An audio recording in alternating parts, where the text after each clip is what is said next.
Have you ever wished for a way to selectively add changes in Perforce, similar to how you can with Git?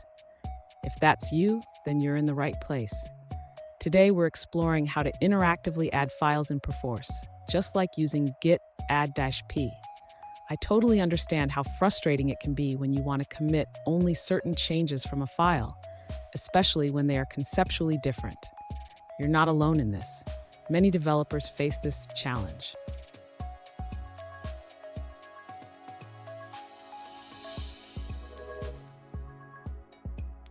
Here's the specific situation we're looking at. One user recently asked, is there something in Perforce that works like git add-p?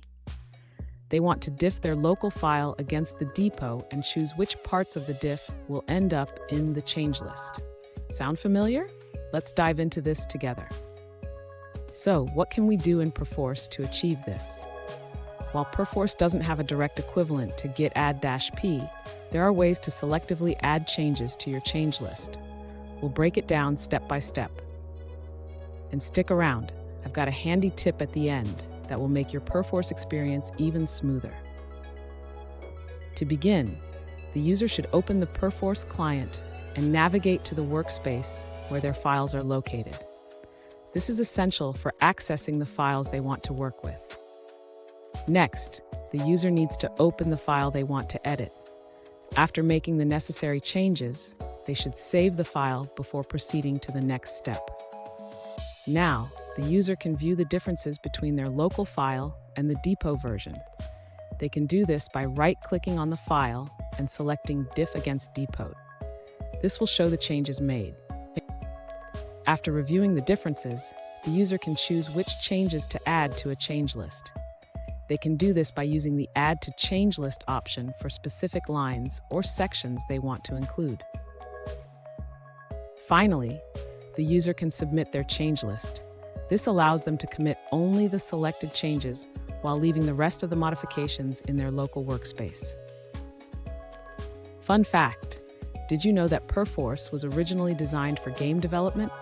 It has evolved to support a wide range of industries, but its roots are in gaming. Now, let's look at the answers provided by other users. This user points out that Perforce does not have a direct equivalent to Git's interactive add feature.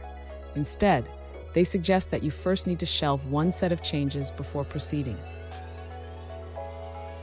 Now, let's see a response from a different user.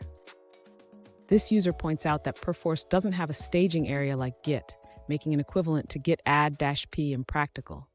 They suggest using git p4 to create a Git mirror of your Perforce tree, which allows you to use git add-p. Alternatively, they mention looking into Perforce's Git fusion system. Here's that handy tip I promised. Always keep your change lists organized. This will save you time and confusion when working on multiple changes. And there you have it. You now know how to interactively add files in Perforce. Remember, keeping your change list organized is key. If you found this helpful, hit the subscribe button for more tips. And don't miss our bonus tip on optimizing your Perforce workflow.